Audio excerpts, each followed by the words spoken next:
Hi friends, I'm really excited to make this video for you today because we're going to be talking all about my all-time favorite cut flower, the lily.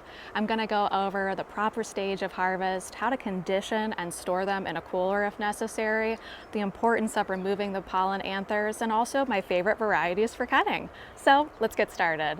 So let's start at the beginning with cutting. It's best to cut our lilies in colored bud stage when we can see what color the lily is going to be, but before it has really started to open at all.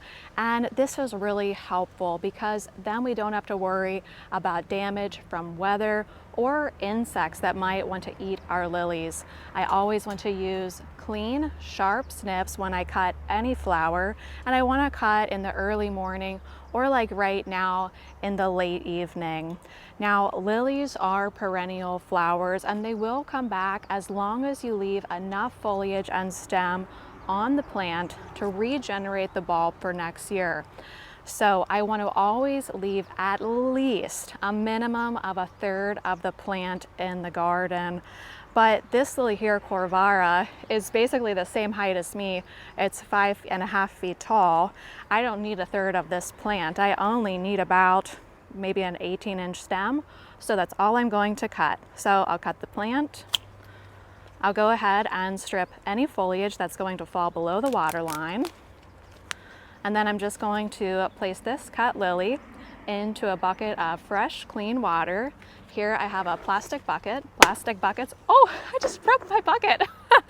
Plastic buckets are always best. You can get these buckets for free usually. I get them at Aldi's, but you might want to check a grocery store or a Walmart. They will often give you their floral buckets for free. But just continue to cut anything that is in colored bud stage. If you cut it too early where you can't tell what the color is going to be, that flower will most likely fail to open, or it might even be deformed. So you really want to wait until you see the full color that that lily is going to be. So we've got our lilies in the buckets. Now I'll meet you inside. So now that we have all our lilies cut in colored bud stage, we want to bring them inside our home to a cool location to condition for a few hours prior to arranging with them. And conditioning is just a fancy term for allowing a cut flower to sit in their original bucket of water for a few hours so they can really get a nice, long, deep drink before we start taking them out of the water and arranging with them. And you can expect a lily picked in colored bud stage that's set in a room temperature location to open within 24 hours or less. As with all cut flowers, if you place a cut flower into warm water and or a warm environment, it will hasten the opening process.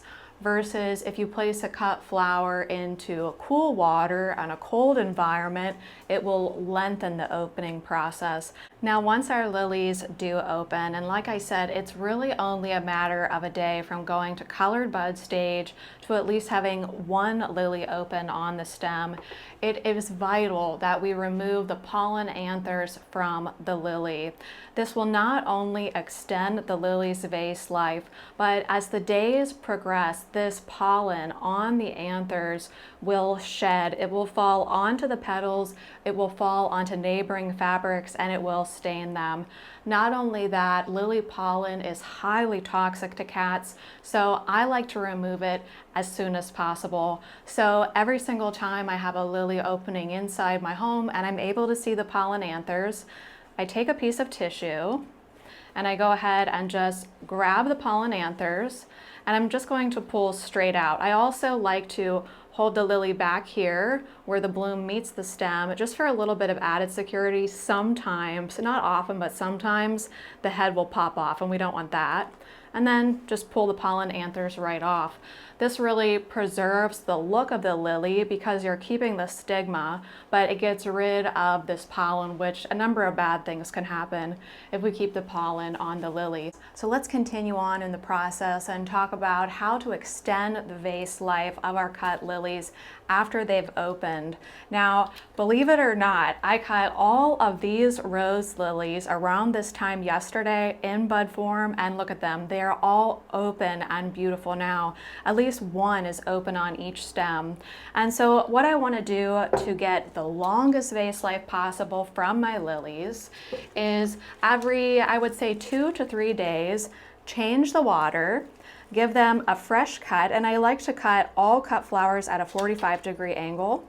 This increases the surface area at the base of the stem and allows for more water uptake. If you cut a lily or any cut flower straight, and then you stick it into a straight vessel, once again, if that stem sits at the bottom of the vessel, you can have clogging, which is what we never want with a cut flower. So always an angular cut. I do like to use floral preservative with lilies. It helps extend their vase life. It also helps maintain the color and the vibrancy in the petals themselves. And then I just make sure and keep them in a place that's cool and out of direct sunlight. And I can expect a vase life of up to 2 weeks from these beautiful blooms. Now let's talk about storing lilies in a cooler, or like what I use, a temperature controlled fridge as a floral cooler. The number one thing is that we want to set our cooler to 35 to 38 degrees Fahrenheit. But the number one thing we want to do, especially if we're cutting lilies on really hot days, it's almost 7 o'clock right now, the sun is setting, but it's still, I checked my phone, it's 95 degrees Fahrenheit right now. So even though I cut in the late afternoon, it's still 95 degrees Fahrenheit out here. I don't want to take these lilies and put them directly into my floral cooler. Instead, I want to cool them down gradually. This is because if I was to put them directly into my cooler, what is most likely going to happen is that the buds are going to have cold damage, which looks kind of like bruising to the buds themselves, and that's something that we can't recover from. So if you have a large floral cooler, you kind of leave the door open for about 15 minutes so that the temperature swing isn't so extreme. What I like to do is just take them inside for a few hours where it's about 68 degrees Fahrenheit, and then after about an hour or two, then transfer them to my floral cooler, which, like I said, is just an old temperature controlled fridge. Now, in terms of having them in the cooler, only 7 to 10 days. Any longer than that and you're going to have yellowing of the leaves. And we always want to transport our lilies to our florist, our customer, in water. So now let's talk about choosing the right lily class for cutting. So there are lots of different varieties of lilies that we can choose from. I'm only really going to focus on the ones that I feel are the best for cutting and the most profitable in terms of selling. So let's start with the Asiatic. Now it's late July here in my zone 6B garden, so the Asiatic lilies have already come and gone. But the great thing about an Asiatic lily is that it faces upward and it has no fragrance. And you know, lily fragrance can be pretty polarizing. You either love it or you hate it. So when you're just getting started, to be on the safe side, I would say go ahead and invest in Asiatic lilies if you're selling to a broad audience. Better to not have any scent at all than to have really only strongly scented lilies and to have 50% of your customers not care for lily fragrance. So I always invest in a lot of Asiatic lilies. Now let's talk about double Asiatics and double Oriental lilies. So this is a double Oriental lily called Rose Lily Ramona. And double lilies are wonderful because they don't have pollen, they have extra rows of petals, so it really lends itself to a richer and I think a classier appearance.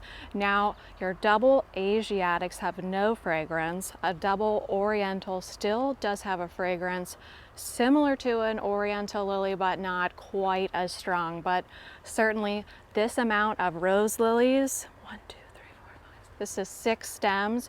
You will definitely smell this when you walk into the house. But I really love both of the doubles. More than anything, I just love that you don't have to worry about the pollen. That is just a wonderful thing to have in a lily. Now next up we have Oriental lilies, and I think when most people think of lilies, they're thinking of the Oriental lilies because they have such a powerful, strong fragrance that's hard to forget. Now this is Casablanca lily, a beautiful pure white lily.